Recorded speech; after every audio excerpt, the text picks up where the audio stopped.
L'histoire du musée Sursock est vraiment une belle histoire, assez unique, je pense, dans l'histoire du Liban et l'histoire notamment de la philanthropie au Liban.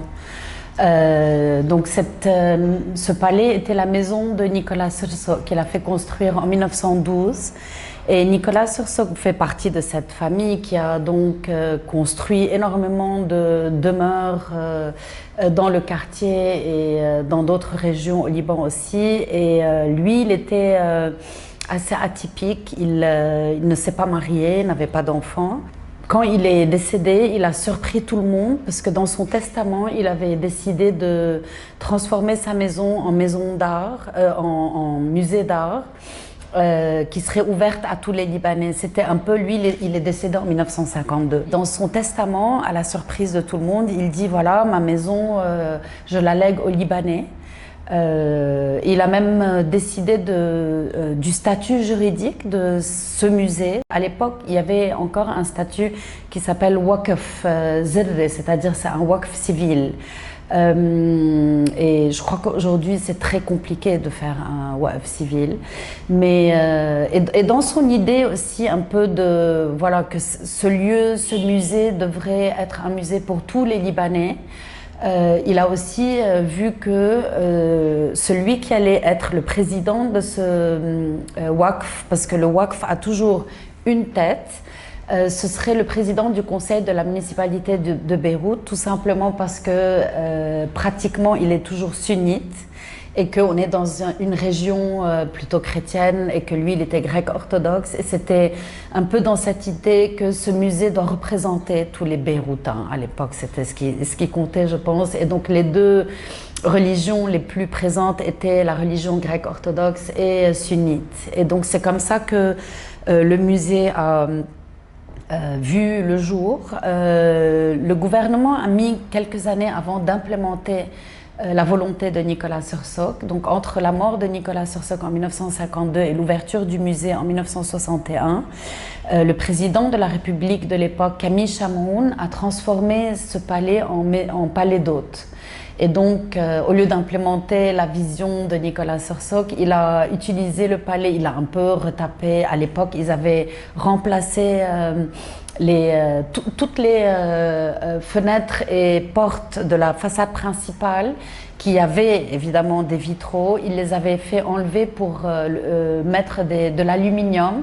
On parle des années 50, l'aluminium c'était super moderne, sans doute que c'était plus confortable pour les autres prestigieux qu'il comptait recevoir. Et donc on sait qu'il a reçu, on a peu de documentation sur cette époque de la vie de ce bâtiment, mais on sait qu'il a reçu notamment le Shah d'Iran qui a passé une semaine ici, le roi Farouk et un peu des hôtes de ce calibre. Et au bout de quelques années, la famille s'est insurgée et a dit bon, si vous n'implémentez pas la volonté, le testament de Nicolas Sursock, on va réclamer la maison. Et c'est là que le musée a enfin vu le jour. Donc le musée a ouvert en 61 sous la présidence de Ivan Sursock.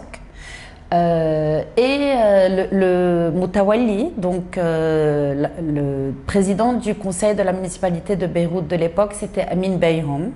Et donc ils ont travaillé en étroite collaboration, lui et Ivan Sursock, pour mettre en place les programmes, le musée. Et au bout de quelques années, c'est important de raconter en détail parce que ça nous montre l'identité de ce musée, mais aussi historiquement comment ce musée est une institution publique, semi-publique, semi-privée, vraiment un modèle très hybride. Et donc Amin Beyhoum et Ivan Sursock avaient beaucoup de mal à financer les projets.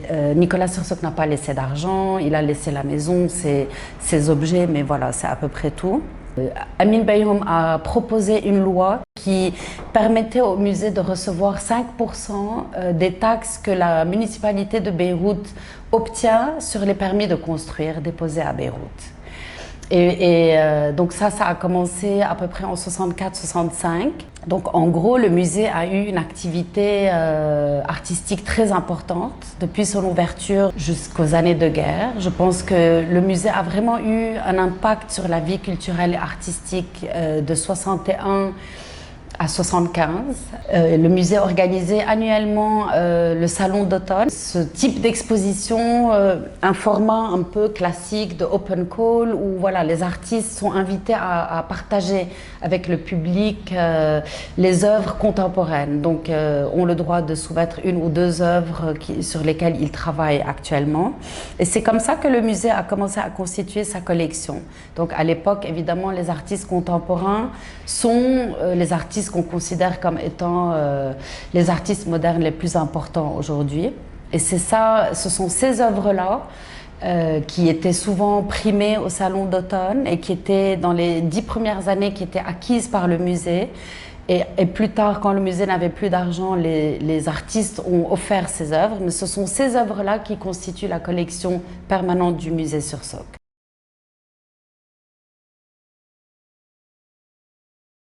Les Sursock étaient assez empreints de culture italienne notamment, et donc c'est une architecture vraiment qui a des inspirations vénitiennes avec beaucoup d'éléments de la période ottomane, donc c'est un drôle de mélange. Et la preuve que vraiment cette maison a une structure très différente, c'est qu'il n'y a pas cet espace central qu'on retrouve d'habitude dans les maisons libanaises avec toutes les pièces qui pivotent autour. C'est une structure assez longue. Il y a quand même le diwan qu'on appelle le salon arabe qui est resté intact. Hein. La maison, notamment le premier étage de ce bâtiment historique, a été vraiment préservé en l'état dans lequel il était quand Nicolas Sursock l'a fait construire et l'a décoré. Quand l'explosion a eu lieu le 4 août, moi personnellement j'ai découvert que le musée était très proche du port, ce que j'ignorais totalement. Je n'avais jamais remarqué que du balcon du deuxième étage, même de la cage d'escalier qui est sur la droite, en fait on a les silos exactement en face. Et c'est évidemment après l'explosion qu'on a compris ça. Le musée a eu énormément de dégâts. Que ce soit des dégâts structurels au niveau du bâtiment, des dégâts évidemment, il n'y avait plus un verre, pas cassé, donc toutes les vitraux de la façade principale, les cages d'escalier sur le côté, pas seulement le verre mais aussi même la structure métallique. On s'est retrouvé avec une cage d'escalier ouverte dans le vide comme ça. Heureusement que c'était un moment où on était entre un confinement et un autre.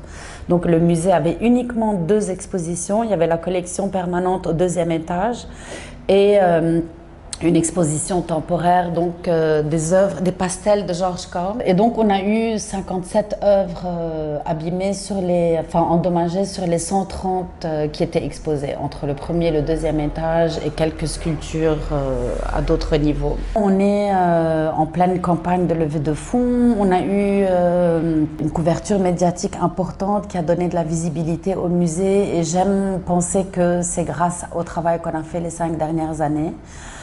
Il faut juste savoir que 2019 était une année assez incroyable pour le musée Sursock. On a produit des expositions importantes, notamment une exposition autour de l'histoire de la photographie contemporaine, Fabrique des illusions, qui a été reprise par le MUSEM et montrée au MUSEM l'été 2019. On a produit une exposition très importante autour de Baalbek en partenariat avec l'association Philippe Jabre et le festival de Baalbek. Ensuite, on a organisé aussi une exposition de Picasso, qui était la première fois qu'on voyait des œuvres de Picasso au Liban et je crois dans la région. En partenariat avec le Musée national Picasso Paris, ça faisait partie de Picasso Méditerranée. C'était en octobre 2019. Et après, se sont enchaînés, évidemment, comme on sait, le début du mouvement révolutionnaire octobre 2019, et puis après le premier confinement, et puis l'explosion, et puis voilà. Donc aujourd'hui, il y a des dégâts qui sont estimés à peu près 3 millions de dollars. On a travaillé de manière à ce qu'on puisse évidemment pallier aux prioritaires. Donc la phase 1 consiste à fermer le bâtiment. Donc on n'a plus de toit, on n'a plus de fenêtres et tout ça, de portes, tout a explosé jusqu'au 4e sous-sol. Donc on a commencé par cette phase phases. On a obtenu des financements. On n'a pas fini de couvrir toute la campagne. Donc là, on cherche, on négocie. On a 2 financements potentiels en négociation. Ça se passe plutôt bien comparé à,